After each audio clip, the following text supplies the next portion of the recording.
Atenção, este vídeo tem spoilers.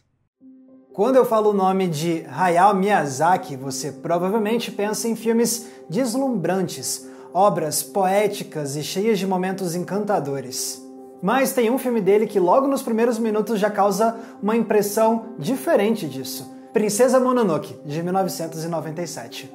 Nele conhecemos um príncipe de uma aldeia que é amaldiçoado e que precisa então viajar para o oeste. Até que ele se depara com uma cidade presa num conflito entre uma líder industrialista e uma jovem que vive com os lobos.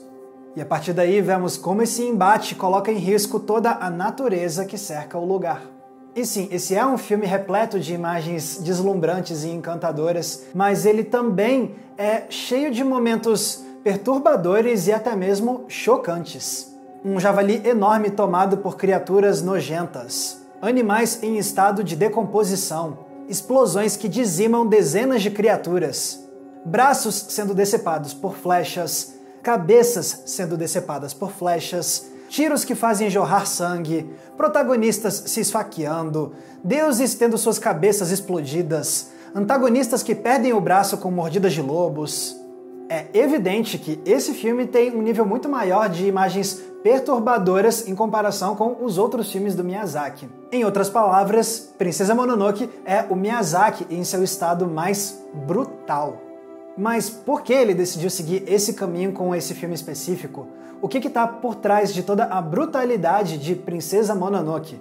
Bom, são várias respostas possíveis para essas perguntas, e todas elas fazem a gente apreciar ainda mais por que Princesa Mononoke é uma obra-prima.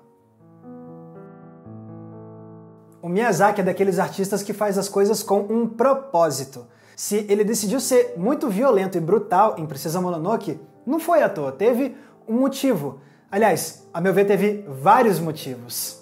O primeiro deles é para trazer uma das assinaturas do diretor, a quebra do maniqueísmo. O Miyazaki não gosta de contar histórias com vilões que são 100% malvados e heróis que são 100% bonzinhos. Por isso, na obra dele, às vezes, aqueles que seriam os vilões demonstram ter um outro lado mais bondoso, podendo até mesmo se tornarem aliados. Fora que os heróis e as heroínas dele muitas vezes têm um lado um pouco mais sombrio, e a gente vê isso perfeitamente em Princesa Mononoke. Começando pela Lady Eboshi, a líder da Cidade de Ferro que lidera os ataques contra a floresta. Ela tem tudo para ser aquela vilã clássica que é a encarnação pura da maldade. Mas depois a gente vê que ela tem outras facetas. A gente descobre, na verdade, que ela é muito admirada pela Cidade de Ferro, porque ela trata eles com uma grande bondade. Ela compra a liberdade de mulheres que estavam sendo escravizadas, ela dá emprego para os leprosos, ela cria uma comunidade unida e próspera, valorizando aqueles que são comumente excluídos pelo restante da sociedade. Tem também o outro antagonista, o Dikobo. Ele não começa como um vilão, mas sim como um cara legal, que ajuda o príncipe Ashitaka por pura boa vontade. Com esses dois personagens, o Miyazaki mostra que os antagonistas não estão o tempo todo agindo por pura maldade.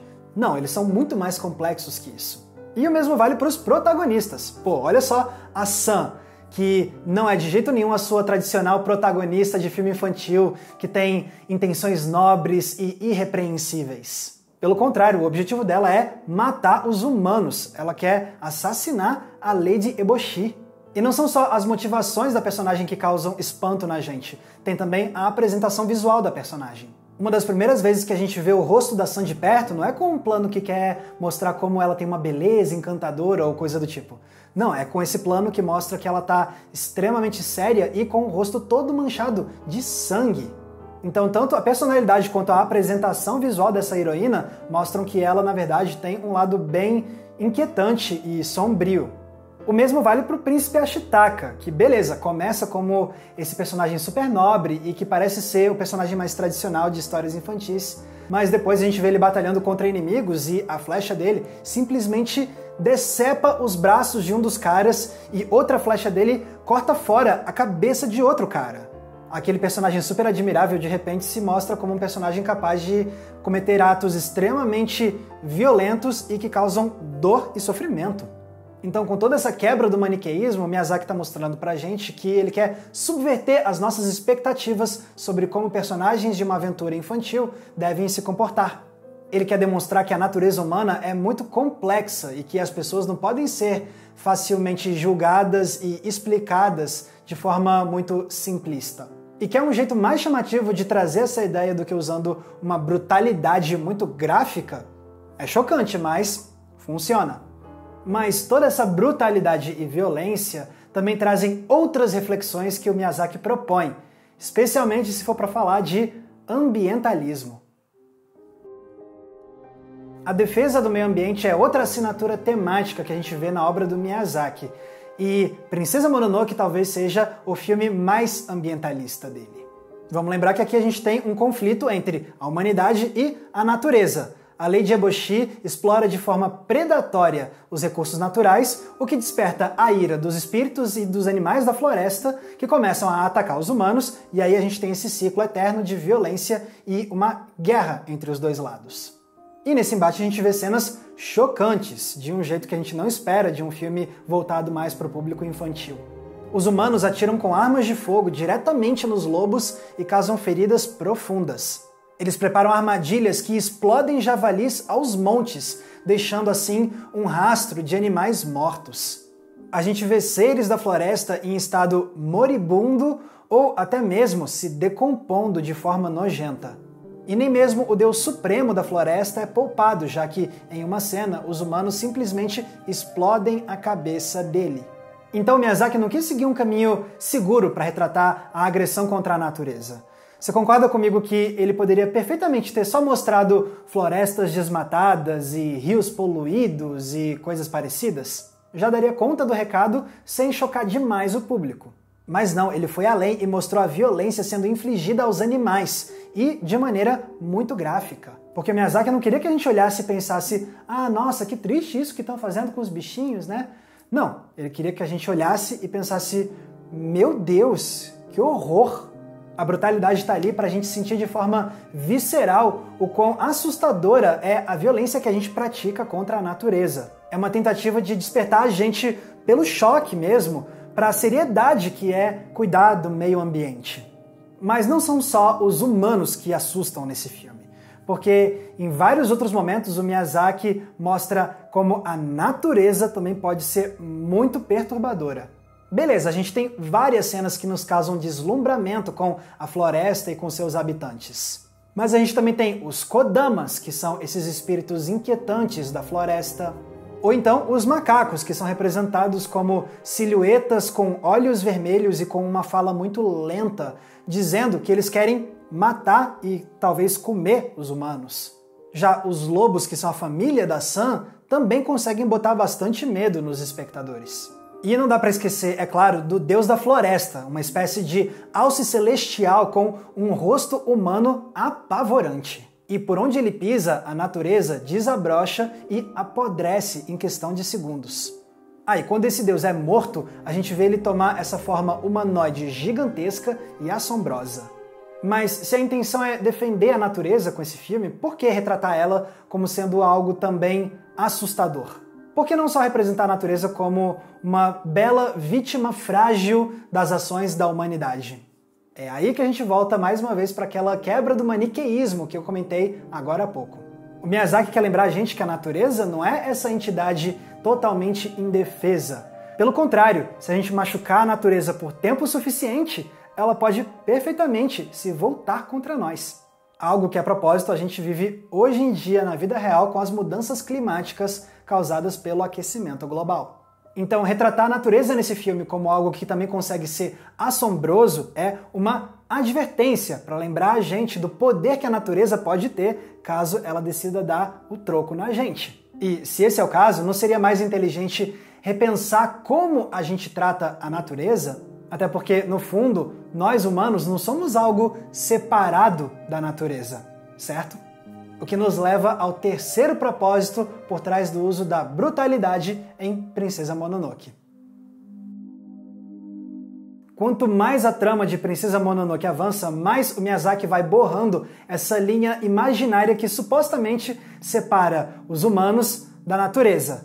Porque uma das grandes temáticas que essa obra levanta é qual deve ser a essência da natureza humana. Durante um bom tempo no filme parece que a essência humana é usar a nossa engenhosidade para causar devastação aos outros humanos e ao meio ambiente. E é isso que leva ao cenário catastrófico lá do terceiro ato, com o Deus da Floresta pronto para destruir tudo depois de ter sido morto pelos humanos. Mas quando tudo parece perdido, a solução não vem por meio de mais violência. Ela vem por meio de uma oferenda de paz. O Ashitaka e a Sun pedem desculpas ao Deus da Floresta e devolvem a cabeça dele. E assim, o equilíbrio é reestabelecido. Os humanos param de agredir a floresta deixa os humanos viverem e agora existe a promessa de uma convivência melhor. Em vez de violência, harmonia. Inclusive, isso é simbolizado por um objeto muito específico desse filme. A adaga que a irmã do Ashitaka dá de presente para ele quando o príncipe tem que ir embora da vila no começo da história. Por mais que ela seja proibida de falar com o irmão nesse instante, ela decide quebrar o protocolo para se despedir e presentear o irmão. E quando é que essa adaga vai reaparecer? Lá na frente, quando o Ashitaka deixa a adaga de presente para Sun, numa tentativa de relembrar que ela também tem um lado humano, por mais que ela negue isso e se identifique como uma loba. E mais tarde, lá no clímax, quando a Sun tem um momento de fúria, ela vai e fere o Ashitaka com essa mesma adaga. Mas logo em seguida, o príncipe abraça a Sun e pede que ela o ajude a salvar a floresta e os humanos, que, a princípio, a Sun não quer salvar. É esse o ponto de virada em que a Sun assume e reconhece o lado humano dela e usa isso para criar compaixão pelas demais pessoas. Sendo assim, essa adaga serve como um grande símbolo. Ela é literalmente uma arma, mas ela tem o seu propósito subvertido. Ela deixa de ser uma ferramenta de dor para se transformar num símbolo de conexão, um símbolo de cultivar relações, do ato de celebrar a vida. Mais uma vez, é o ato de trocar a violência pela harmonia. É assim que Princesa Mononoke defende que humanos não podem ser definidos como os animais que usam sua inteligência elevada a serviço da destruição. Como aquelas cenas brutais já deixaram bem claro, isso só pode trazer horror e tragédia.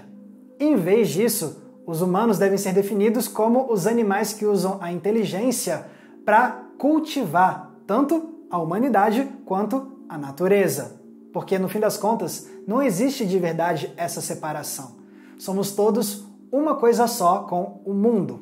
E é somente por meio dessa harmonia que, no final, tudo pode ficar bem. Lógico, a gente pode penar muito para chegar nesse ponto e até mesmo ficar com algumas cicatrizes.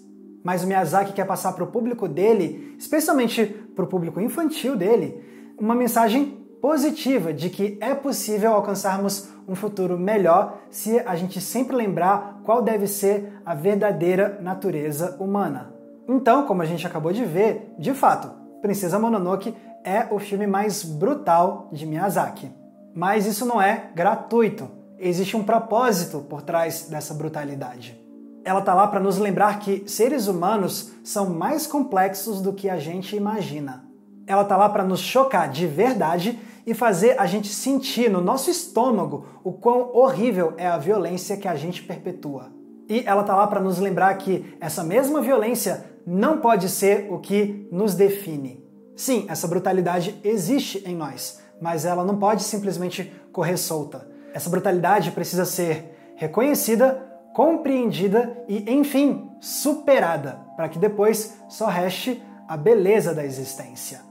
O que também resume a nossa experiência assistindo Princesa Mononoke. Num primeiro momento, a brutalidade pode chocar a gente, mas depois que a gente reconhece e compreende essa brutalidade do filme, a gente pode olhar para além dela e enxergar o que realmente faz a obra de Hayao Miyazaki ser tão única. O deslumbramento de ter algo extraordinário ganhando vida em frente aos nossos olhos.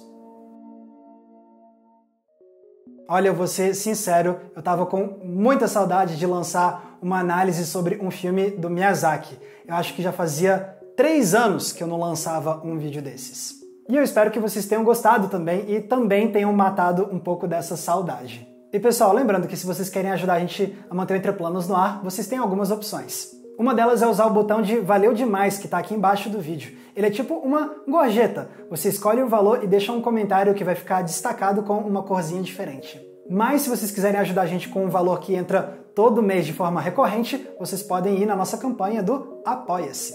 E aí vocês podem ganhar acesso a conteúdos exclusivos que eu preparo para os nossos apoiadores, incluindo o nosso querido Cineclube Entre Planos. Inclusive, Princesa Mononoke foi um dos filmes recentes que a gente debateu no nosso Cineclube. Agora, se quiserem me ouvir falando ainda mais sobre cinema, vocês podem escutar o meu podcast, o Cena Aberta, que sai 2 vezes por semana, e vocês também podem me seguir nas redes sociais, usando os nomes que estão aparecendo aqui embaixo. Mais uma vez, muito obrigado pela audiência, um abraço e até a próxima sessão.